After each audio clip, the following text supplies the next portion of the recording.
and took the people in the back room at gunpoint and shot all three of them.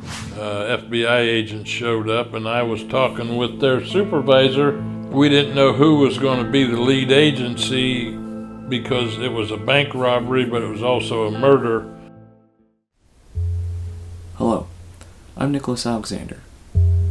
Pleasant Hill is a small town in Ohio with a close and tight-knit community. But one day, everything changed. What started as a local bank robbery quickly turned into a triple homicide and left a beloved mother paralyzed.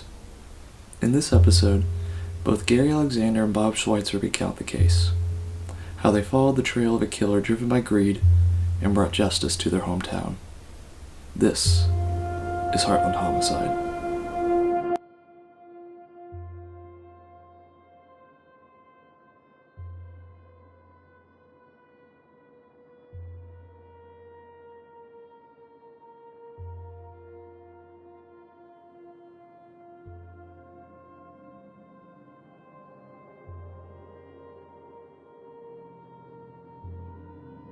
I was involved with one bank robbery here in Pleasant Hill. We arrested a kid. He was like 16 years old.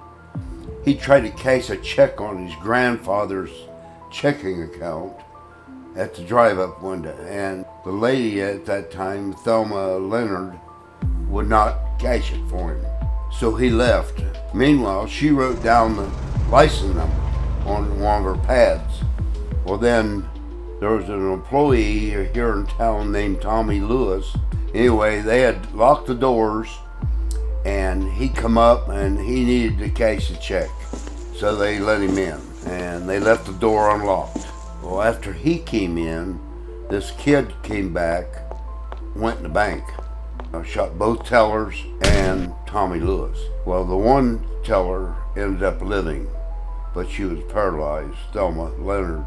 There again, I was in charge of the detective section.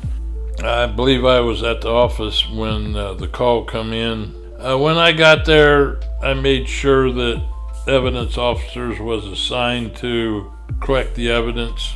Probably somebody was assigned to stay with the bodies as far as we had the coroner's investigators at the sheriff's office. Eventually at the bank, the FBI showed up because it was a bank robbery.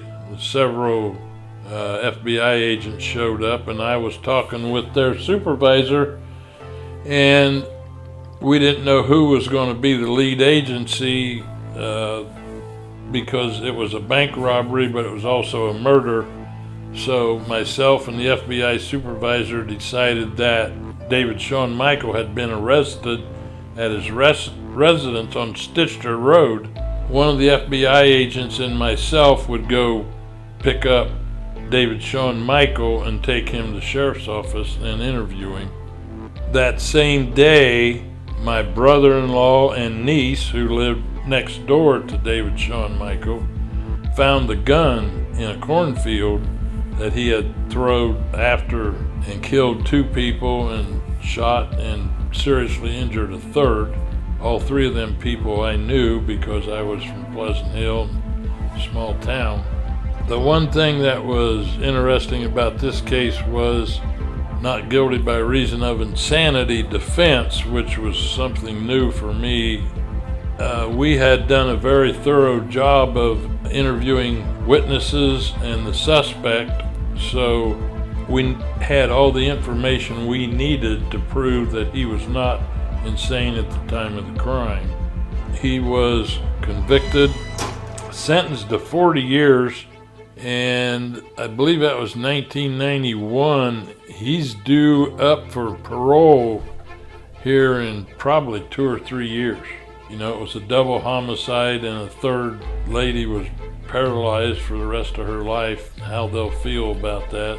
I would be surprised if they let him out the first go around.